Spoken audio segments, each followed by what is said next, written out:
Hello and welcome to another episode of Ctrl Alt, dammit. I'm Dammit to Hell and today is Friday, May the 24th. As we head into our weekend, I have some interesting news stories for you about Suicide Squad Kill the Justice League, Destiny 2, The Sims, Respawn Entertainment, and Naughty Dog. As always, thank you for taking time out of your day to watch the video. Welcome to our new subscribers. Thank you for liking and commenting ahead of time, and let's get into it. Suicide Squad Kill the Justice League has not impressed anyone with episode 2 of season 1. Listed in the release are a bunch of bug fixes and quality of life changes, but no new content aside from a new enemy type, Green Lantern infused enemies, and one new mission type.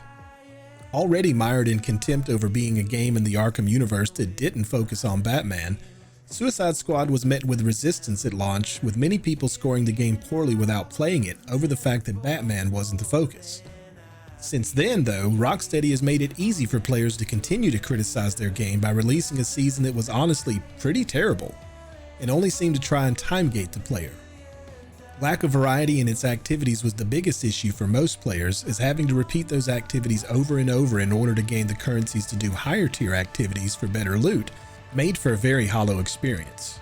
Adding to that frustration were seasonal modifiers that took a game full of build possibilities and forced its players to use specific gear sets in order to be effective and continue to climb the difficulty tiers. The game still has potential, but Rocksteady seems to be making all the wrong decisions all the time. Kill the Justice League has started teasing Mrs. Freeze in game, but as that info was data mined months ago, as well as spoiled by a seemingly unintentional voice line, no one is surprised. Continuing to suffer from low player counts, one has to wonder at what point Warner Brothers will force Rocksteady to call it quits on what, in my opinion, could have been a great game. I used to think I'd give anything to bring you back. Fans have finally gotten their first earful of Keith David as the new voice actor for Commander Zavala in Destiny 2, 8 months after the announcement that he would take the role. After his passing in 2023, Destiny fans were unsure how the game would proceed without Lance Reddick, or if the game would end up killing off his character, but Bungie opted to move forward. Having been the voice of the Titan Vanguard since 2014, Lance's portrayal of Zavala was a major part of players' lives, and many thought there was no way to replace Reddick. While it's true that no one could fill those shoes, David has, in my opinion, stepped into the role in the best possible way. He's different enough while still similar enough to the original that it almost comes across like everything that's going on with the Witness has just aged him a bit. He sounds like a more weathered Zavala, and I can appreciate what he's doing with the character.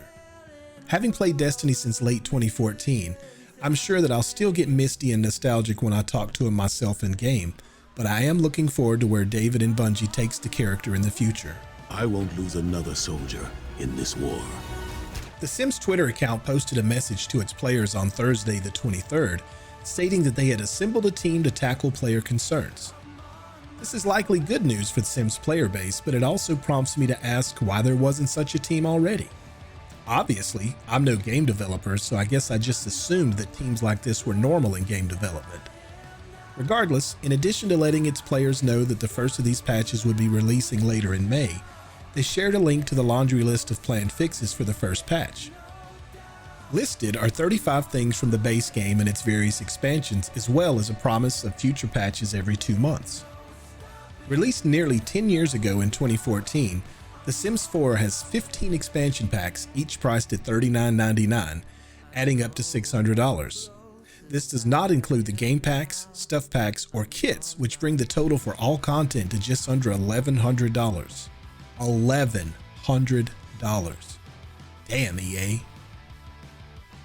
Respawn has posted a job offer on LinkedIn advertising a position at the company for a new game the team is working on. Immediately, the internet has jumped on this news with the assumption that the title being worked on is related to or in the Titanfall universe. Titanfall 2 launched in 2016, 2 years after the first game, and was in my opinion a much better game all around than the first one, given it had a story campaign and wasn't just PvP. Since 2019, anything Titanfall related has been shoved into Apex Legends, which as someone who doesn't enjoy PvP hasn't been able to experience. Now, on the other hand, the job listing could have nothing at all to do with Titanfall or its universe and could just be a new IP. But for now, it's all speculation, and fans, myself included, shouldn't get too excited for a new Titanfall game. but we know BT is out there, just waiting for us.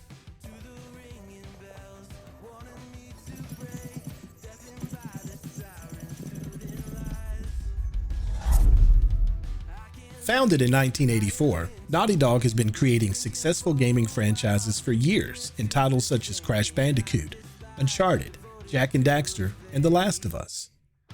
Co-president Neil Druckmann teased an upcoming project on the 23rd, and while not providing detail as to what that project could be, he did call it perhaps the most thrilling yet. Druckmann helped Naughty Dog cross over to TV with its adaptation of The Last of Us on HBO, taking the role of executive producer and writer. While there is no information other than the fact that there is an upcoming project, one could wonder if it's a new game, a new entry in an existing game franchise, or the possibility of a new television project. The Last of Us 3 was confirmed in February of this year, so it could be possible that this is the project that Druckmann is referring to. But in all honesty, a large part of me wants to see the Uncharted series continue with Nathan and Aleda's daughter Cassie at the helm, and I will die on this hill with my copium. And that's going to do it for this episode of Ctrl Alt Dammit. As always, thank you so much for taking time out of your busy day to watch the video. Thank you for your comments, the thumbs ups, and for anybody who's taken a chance on the channel and dropped a sub, thank you. Hope you have a great weekend full of gaming. Come hang out with us. I'll be streaming over on Twitch, twitch.tv/dammit2hell.